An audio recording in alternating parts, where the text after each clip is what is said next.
चढ़ के बस्ता अपने पास में रख के और फसर के सो जाता था। बाकी सारे बच्चे अपना बस्ता गोदी में रखते थे क्योंकि तुम्हारे बाप की बहन नहीं है।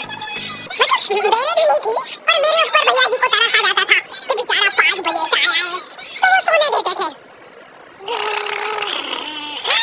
अरे कैसे चला रहा है ये गाड़ी? रुक जा, गाड़ी चलाना नहीं आती क्या? देखो आदमी तभी चिढ़ता है जब उसकी जिंदगी में कोई लड़की ना हो। नहीं है ना? नहीं, मैं समझ सकता हूँ लड़की ना होने का दुख दर्द। मैं भी किसी जमाने में लड़कियों की तलाश में गली मोहल्ले भटकता था। फिर एक दिन मेरे पास से वो निकली। जैसे ही मैंने हैपन खोल के देखा, उसकी आईडी मेरे फोन पे चमक रही थी। हैपन, ये एक रियल लाइफ डेटिंग ऐप है। यहाँ पे तुमको वो लोग मिलेंगे जो तुम्हारे आस पड़ोस से निकले हो कभी ना कभी। 100 किलोमीटर दूर रहने वाले लोगों से बात करके फायदा ही क्या जब तुम मिल ही ना पाओ। और अगर तुम्हारी घिनौनी शक्ल देख के यहाँ पे तुमसे कोई प्यार मोहब्बत नहीं भी करता है, तो तुम फ्रेंडशिप तो कर ही सकते हो फिर भी। So go and check it out happen, link in the description। लेकिन मैं सोता नहीं था, मैं आँख बंद करके चमेली के घर का इंतजार करता था। तो क्योंकि चमेली आखिरी में आती थी, तो वैन पूरी पैक पुक हो रखी होती थी, बच्चे बाहर उबल रहे होते थे, और मैं अपना बस्ता पास में रख के एक्टिंग देखो एक्टिंग। और जैसे ही वो आती थी, हड़बड़ाना नहीं, ऐसे टाइम पे हड़बड़ाते नहीं है कि फटाफट बैग उठाया और हाँ वही जल्दी मत करना यार, हरकत भाग जाएगी वो। धड़क नहीं झलकना चाहिए जरा सी भी, एकदम सटल रखना है। क्या हुआ? और कहीं जगह नहीं है क्या? अच्छा ठीक है, इधर ही बैठ जा। देख रहे हो एक्टिंग देखो तुम लौंडे की। ना जाने कौन सी नशीली खट्टी मीठी खुशबू लगा के आती थी चमेली। आज तक उसकी खुशबू है मेरी नाक में। मैं वो खुशबू का पूरा मजा ले ही रहा होता हूँ, इतने में एकदम भभका बास आती है मेरे पास से। जैसे ही मैं बाहर झाँकता हूँ, मरा हुआ कुत्ता पड़ा है वहाँ पे एक। काली कार चौक करके निकली और मेरे बच्चे को मार दिया। कैसे करके निकली? ऐसे नहीं निकली थी, मैं यहीं पे खड़ा था। वो कहा है जी और जैसे वो बच्चा नीचे आया, तब वो बच्चा चिल्लाया और फिर कार करके भाग गई। उधर कुछ बच्चे ऑटो रिक्शा से भी आते थे स्कूल। ऐसा लगता था जैसे स्कूल के बच्चे ही से एक ऑटो रिक्शा में ठूस-ठूस के ले जाता है वो। मेरा ऑटो वाला और भैया जी दोस्त थे और अब ये बीच सड़क पे रेसिंग लगवा रहे हैं। इनकी गाड़ियां उबला रही है बच्चों से, फिर भी नहीं मान रहे ये लोग। स्कूल जाके वो पीछे मुड़ के देख रहा तो एक बच्चा नहीं बचा उसके ऑटो रिक्शा में। हमारे भैया जी बेचारे पीछे से उनके गिरे हुए बच्चों को उठा उठा के ला रहे थे। ये सब हरकतें करके हम लोग जैसे तैसे कैद खाना पहुंच जाते हैं। सुबह 5 बजे से निकलने के बावजूद हम लोग लेट पहुंच रहे वहाँ पे। वहाँ पे पहुंच के हमने देखा कि 4 लौंडे मरे हुए पड़े हैं, जिनको डॉन ने मारा है। डॉन हमारे स्कूल की इंचार्ज थी। डॉन का कद छोटा था और पेट मोटा था। और आश्चर्य की बात यह है कि समय के साथ उसकी हाइट कम हो रही थी। मतलब बड़े नहीं बड़े वो चलता एक बार को, पर इसकी कम हो रही थी।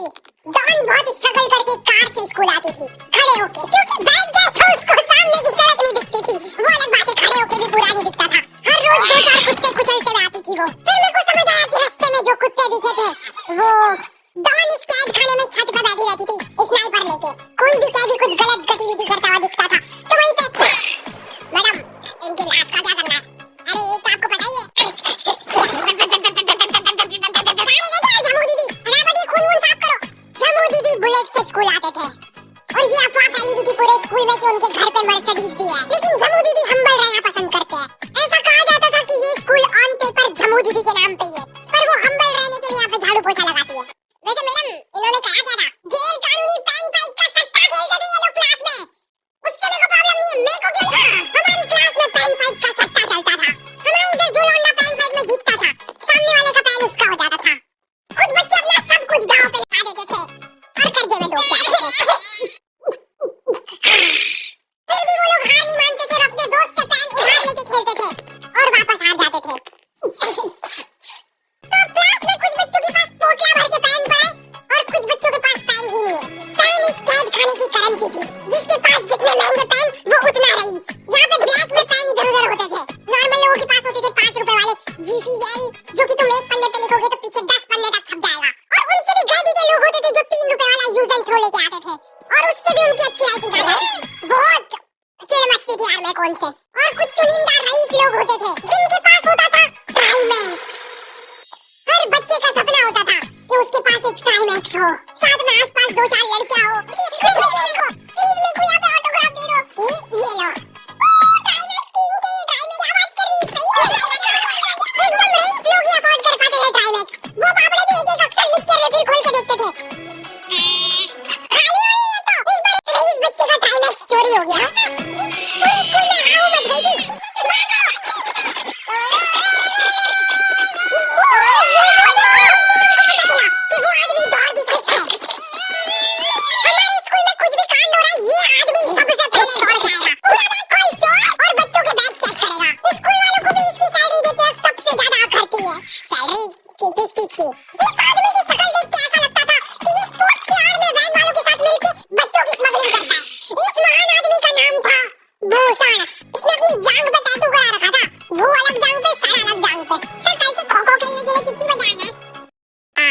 वो तो बैग चेक करा पहले तू।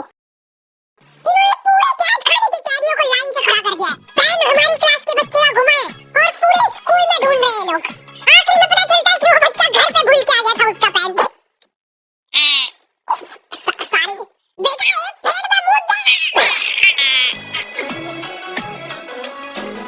ऐसे तो नमूने बच्चे थे हमारे स्कूल में और टीचर लोग उनसे भी गए बीते थे। हमारे स्कूल में टीचरों को उनके नाम से कोई जानता ही नहीं है। बच्चों ने उनकी हरकतों के अनुसार टीचरों के नाम रखे हुए। हमारे इंग्लिश वाले टीचर का नाम था छोटा भीम। इससे चिड़चिड़ा आदमी मैंने आज तक नहीं देखा। छोटा भीम की हॉबी थी लड़कों को कूटना। उस बेचारे की हाइट छोटी थी तो बच्चे के मुंह तक उसका हाथ ही नहीं पहुंचता था। बेचारा ऊंचा कुचक के मारता था, फिर भी कमर तक ही हाथ पहुंच पाता था उसका। एक पॉइंट तो मेरे को ऐसा लगने लग गया था कि उसको सैलरी लड़कों को कूटने की मिल रही है। कभी किसी बच्चे को बहुत ज्यादा मार दिया, घायल हो गया वो बेचारा, ये लो आपका extra bonus.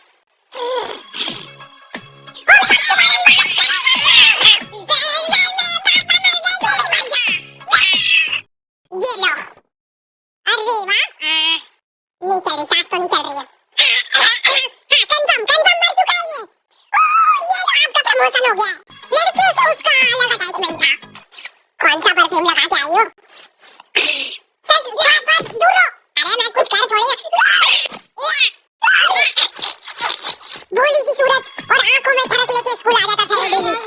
So this means that he will jump over it and then start. ये आदमी इंग्लिश को इंग्लिश में ट्रांसलेट करके चल जाता था हमारी नंगी आंखों के सामने। इधर वॉशरूम में मौत का नंगा नाच मचा रखा था लॉन्डो ने।